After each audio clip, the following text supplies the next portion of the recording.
Hi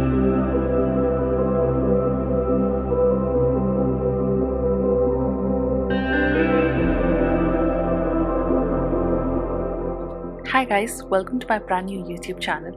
My name is Darshana and this channel is going to be all about DIY home decors, boho theme decor, canvas paintings.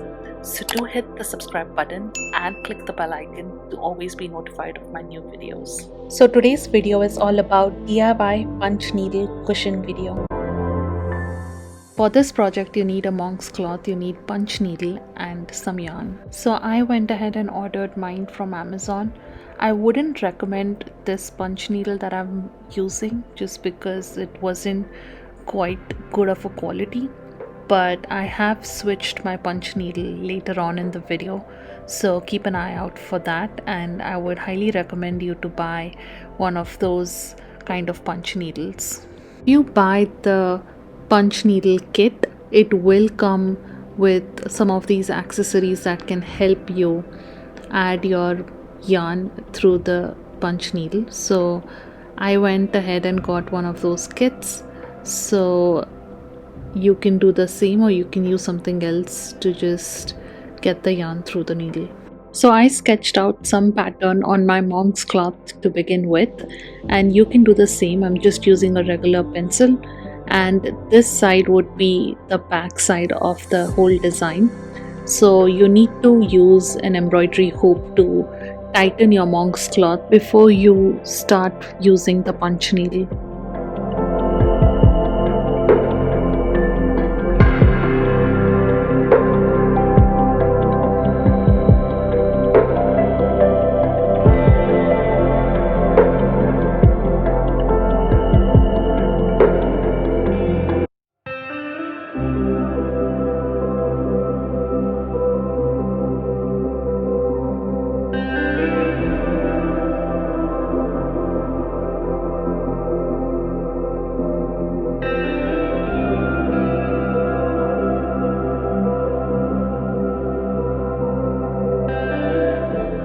Few things about using punch needle is, before you begin, you should always keep in mind to keep the open-ended side of the needle upwards.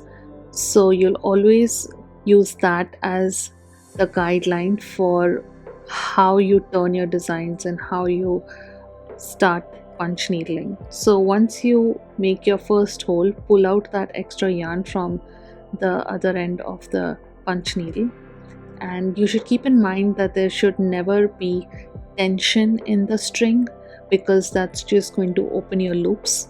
So you should always keep that extra yarn so that there is no tension, and then you just start punch needling. And I'll just show you in a bit how to fix your design if your loops tend to come out.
Once you reach the end of your punch needling, you need to move the needle again, keeping the open end upwards in the direction you want to move forward. So as I'm showing here, you can either go right or left depending on which way you want to move, but just keep in mind that the direction you move forward in should always be the direction where the open end of the needle points towards.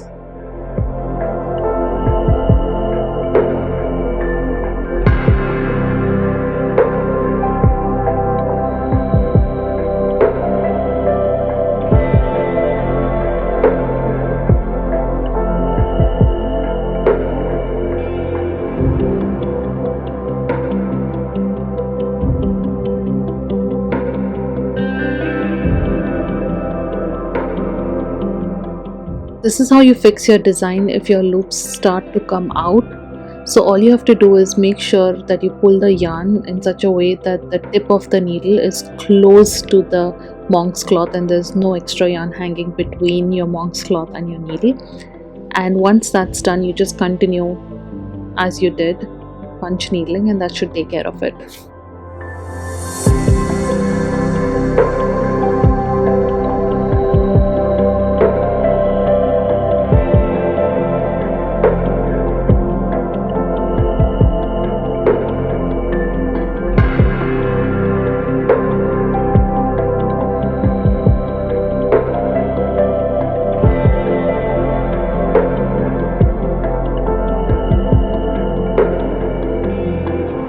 This is one of the super easy sewing techniques that you can have, which is using the punch needle. It's super quick, super easy ways to have your DIY cushion pillows. I've seen other designs or sewing designs that are more intricate and very time consuming, but I'd rather prefer doing something like this, which is easy and quick.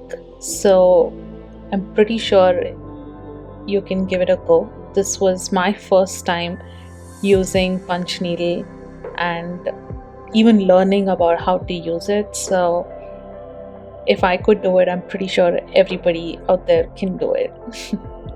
So this is the before and after using the black yarn that I had. And as you can see, there are 4 tick marks, sort of a design on the 4 sides, and all I've done is I've actually fringed out, and I'm showing you here how to do it. Again, it's pretty simple.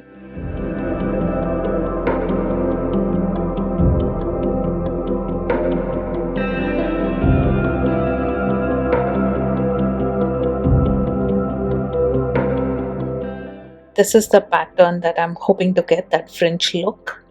So what you need to do is take a very sharp pair of scissors and make sure that it's the tiniest scissor you can have, and just go in each of those loops and open the loops. And don't worry, the design will not come out of your monk's cloth if your design is closely knit.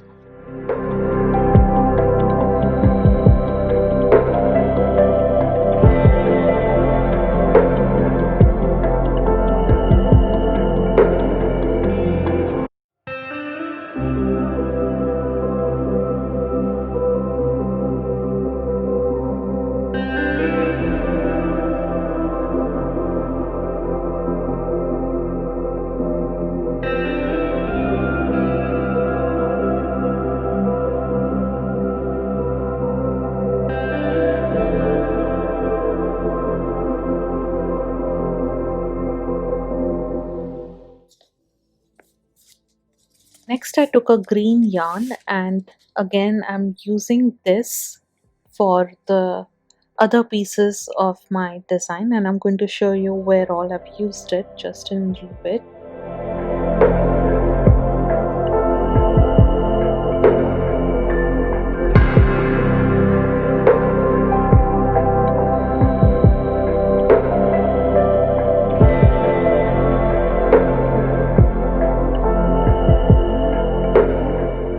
So the first place is filling the area under the tick mark on all the 4 sides.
So next I drew this pattern inside the diamond, and I went ahead with the same green color yarn, and I did the middle part of the diamond with this color.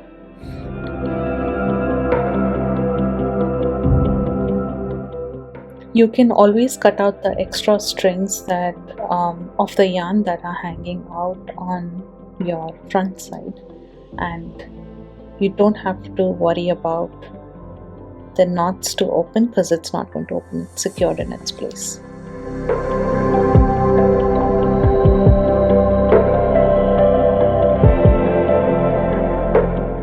So next I went ahead with a thicker yarn, and this one was beautiful off-white patterned yarn, and I'm using this needle that I ordered the second time just because I wasn't satisfied with the first needle like I mentioned. So I would recommend you guys to buy something like this. So this needle comes in 4 or 5 different settings depending on how wide you want the loop. So it also comes with this string that helps you add the yarn inside the needle, and this is how you would do it.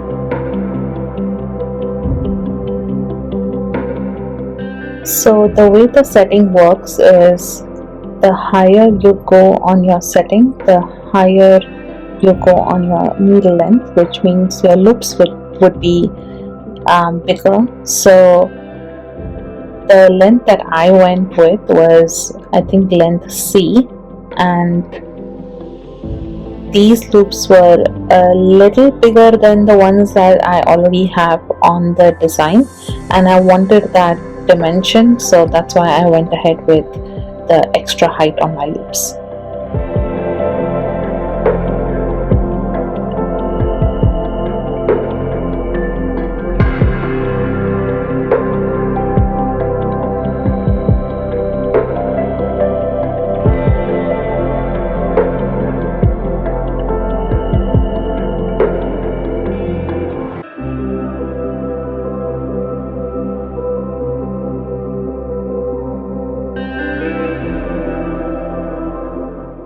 I finished the whole pillow similarly. I also increased the length of the loops a little bit on the middle diamond, and that's all about it. And this is how the final design looked. So I've opened the white loops that were close to the check marks.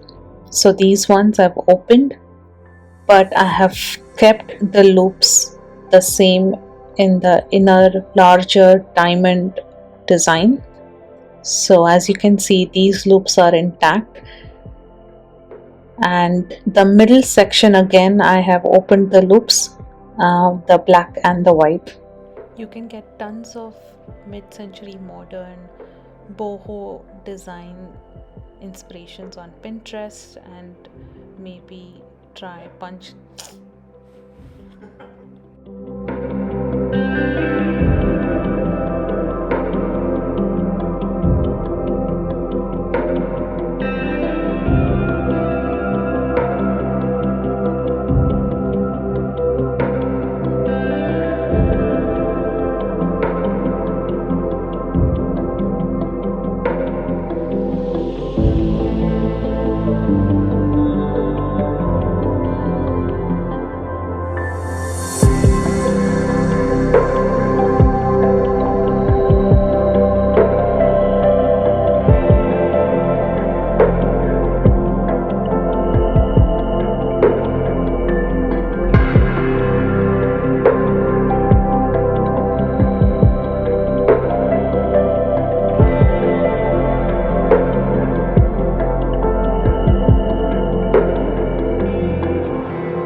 before you start sewing, you want to secure some portion of the ends to make sure that your sewing gets easier.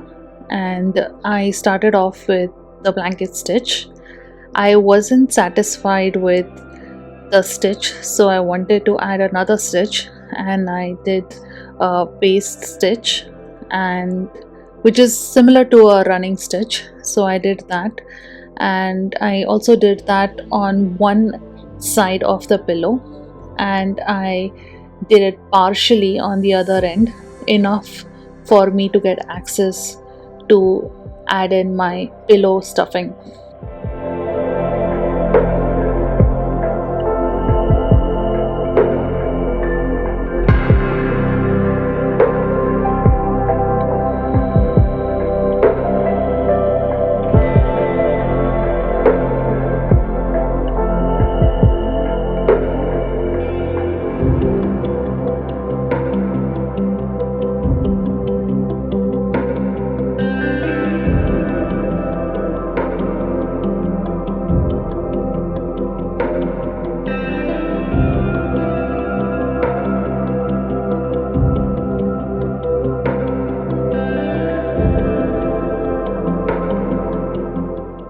So this is how it looks. A quick thing to notice is I've sewed this part as well of the pillow so that it doesn't turn out to be round. So I've sewed basically 4 parts, 3 on the length and 1 on the width, 2 on the ends of the length and 1 in the middle, and I've left one end of the width open. This is where I would add the pillow stuffing.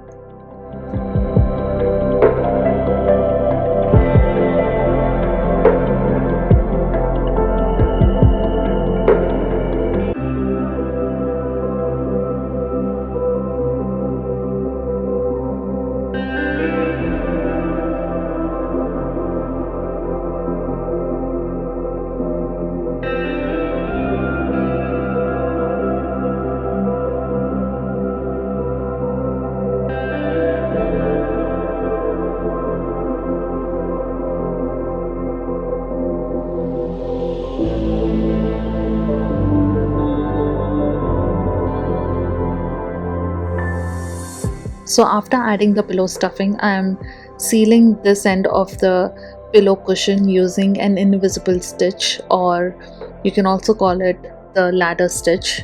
So I'm using that stitching technique. So as you can see, the pillow has not turned out to be round because I added the stitching, a running stitch on the 2 ends of the pillowcase so that it doesn't become one round pillowcase. You can also just buy a zipper and attach the zipper to this end of the pillow cover, and that'll look fab as well. Since I don't intend to remove the stuffing, I just ended up sealing that end of the pillow.